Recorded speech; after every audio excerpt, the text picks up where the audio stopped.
Welcome बच्चों। आज की वर्कशीट नंबर 8 सूक्ष्म जीव। आप पिछली 2 वर्कशीट में सूक्ष्म जीवों के बारे में पढ़ चुके हैं। सूक्ष्म जीव हमें आंखों से दिखाई नहीं देते हैं और ये हमारे लिए लाभदायक भी होते हैं और हानिकारक भी होते हैं। आज हम कुछ दवाइयों के बारे में पढ़ेंगे जो सूक्ष्म जीवों से बनाई जाती हैं। कल रात रानी के भाई को बहुत तेज बुखार था, साथ में पेट दर्द और उल्टी भी थी।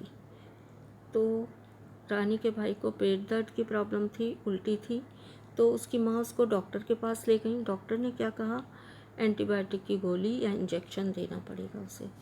तो एक ख़ास दवाई है एंटीबायोटिक, उसकी गोली और इंजेक्शन दोनों आते हैं। क्या दवाई है ये एंटीबायोटिक?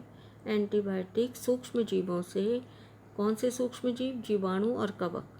सूक्ष्म जीवों से, जीवाणु और कवक से बनाई जाने वाली दवाई है। यह बीमारी पैदा करने वाले जीवाणुओं को नष्ट कर देती है अथवा उनकी वृद्धि को रोक देती है। 2 तरह से ये रक्षा करती है हमारी, या तो ये जीवाणुओं को या बैक्टीरिया को नष्ट कर देती है अथवा उनकी वृद्धि को रोक देती है। यहाँ पर इनके कुछ उदाहरण दिए हुए हैं आपको।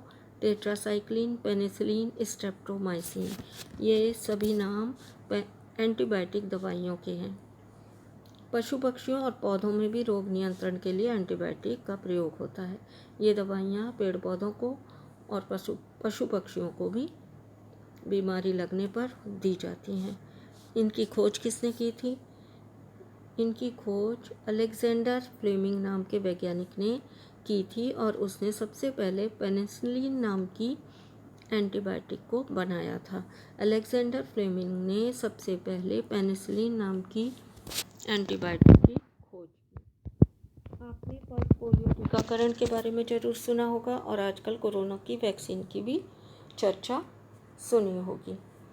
तो पल्स पोलियो टीकाकरण में पोलियो से बचने के लिए पोलियो की दवाई पिलाई जाती है और कोरोना जो कोविड-19 बीमारी से बचने के लिए आजकल उसकी वैक्सीन या टीका सभी को लगाया जा रहा है। अब हम देखते हैं कि ये वैक्सीन क्या होता है, टीका होता क्या है। टीका या वैक्सीन के द्वारा रोग फैलाने वाले मृत या कमज़ोर जीवाणु हमारे शरीर में डाले जाते हैं।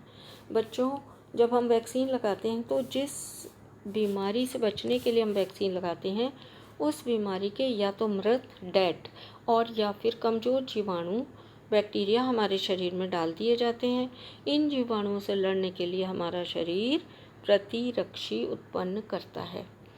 प्रतिरक्षी उत्पन्न करता है, उससे क्या होता है, इस प्रकार हमारा शरीर रोगों से लड़ने के लिए तैयार रहता है।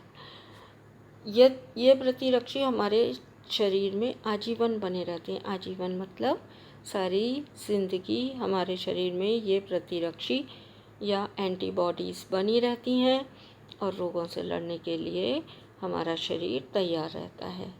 बच्चों, बचपन में आपको टीके लगाए गए होंगे, आपके मम्मी पापा जानते होंगे ये बात कि आपको कौन कौन से टीके लगाए गए।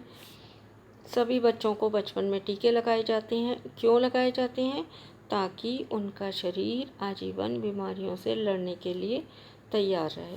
एक बार जिस दवाई का टीका आप लगा लेते हैं वो हमारे शरीर में प्रतिरक्षी उत्पन्न करता है और ये प्रतिरक्षी हमारी रोगों से लड़ने में सहायता करते हैं। अब टीके की खोज किसने, वैक्सीन की खोज किस वैज्ञानिक ने की थी? एडवर्ड जेनर नामक वैज्ञानिक ने सबसे पहले चेचक के टीके की खोज की थी। तो वो वैज्ञानिक का नाम क्या है? Edward Jenner. अब हम क्वेश्चन आंसर ले लेते हैं। क्वेश्चन आंसर में पहला क्वेश्चन आपसे पूछा है, एंटीबायोटिक किन्हें कहते हैं? तो एंटीबायोटिक किन्हें कहते हैं बच्चों? एंटीबायोटिक कहते हैं सूक्ष्म जीवों से बनाई जाने वाली दवाइयाँ यह बीमारी पैदा करने वाले जीवाणुओं को नष्ट कर देती हैं अथवा उनकी वृद्धि को रोक देती हैं। तो ऐसी दवाइयाँ जो सूक्ष्म जीवों से बनाई जाती हैं और हमारे शरीर में बैक्टीरिया को नष्ट कर देती हैं या उनकी वृद्धि को रोक देती हैं, एंटीबायोटिक कहलाती हैं। क्वेश्चन नंबर 2, क्वेश्चन नंबर 2 में आपसे पूछा गया है किन्हीं 3 एंटीबायोटिक के नाम लिखिए। 3 एंटीबायोटिक के नाम लिखने हैं आपको। यहाँ पर आपको नाम लिखे हुए हैं पेनिसिलिन, टेट्रासाइक्लिन और स्ट्रेप्टोमाइसिन। ये 3 दवाइयाँ हैं जो तीनों एंटीबायोटिक दवाइयाँ हैं। तो 3 एंटीबायोटिक दवाइयों के नाम आप ये भी लिख सकते हैं। इसके अलावा अगर आपने कोई और एंटीबायोटिक दवाइयों का यूज़ किया हो या एंटीबायोटिक दवाइयों का नाम सुना हो, आप वो दवाइयों के नाम भी लिख सकते हैं। नेक्स्ट क्वेश्चन है आपका, एंटीबायोटिक की खोज सबसे पहले किसने की? तो एंटीबायोटिक की खोज सबसे पहले किसने की? Alexander Fleming. और किस एंटीबायोटिक की खोज की? पेनिसिलिन। तो अलेक्जेंडर फ्लेमिंग ने सबसे पहले एंटीबायोटिक की खोज की। यहाँ पर ये आपको लिखा हुआ है। नेक्स्ट क्वेश्चन है आपका, वैक्सीन किसे कहते हैं? अपने मम्मी पापा से पूछो कि उन्होंने बचपन में आपको कौन कौन से टीके लगवाए थे। तो हम यहाँ पर देख लेते हैं वैक्सीन किसे कहते हैं बच्चों। वैक्सीन हम कहते हैं टीका या वैक्सीन के द्वारा रोग फैलाने वाले मृत या कमज़ोर जीवाणु हमारे शरीर में डाले जाते हैं। इन जीवाणुओं से लड़ने के लिए हमारा शरीर प्रतिरक्षी उत्पन्न करता है। इस प्रकार हमारा शरीर रोगों से लड़ने के लिए हमेशा तैयार रहता है। तो इस तरह टीका या वैक्सीन हमारे शरीर में लगाया जाता है। और वो किस तरह कार्य करता है?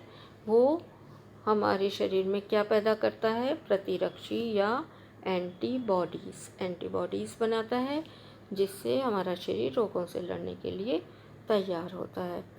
अब आपको अपने मम्मी पापा से पूछकर पता लगाना है कि बचपन में आपको कौन कौन से टीके लगवाए गए थे। बचपन में हमें पोलियो की खुराक पिलाई जाती है, तो नंबर 1 पर आप पोलियो लिख सकते हैं। उसके अलावा हमें बचपन में डीपीटी के टीके लगते हैं। छोटे छोटे बच्चों को हॉस्पिटल में डीपीटी के टीके लगाए जाते हैं। इनसे हम 3 बीमारियों से बचते हैं, डिप्थीरिया, काली खांसी और टिटनस। नंबर 3 पर बचपन में बच्चों को टीबी का टीका लगाया जाता है, ट्यूबरकुलोसिस, हिंदी में इसे क्षय रोग कहते हैं। ये टीके भी हॉस्पिटल में बचपन में ही लगा दिए जाते हैं। इसके अलावा आपने कोई वैक्सीन ली है बचपन में, आप अपने मम्मी पापा से पूछकर उसका नाम भी यहाँ पर लिख सकते हो। थैंक्स बेटा।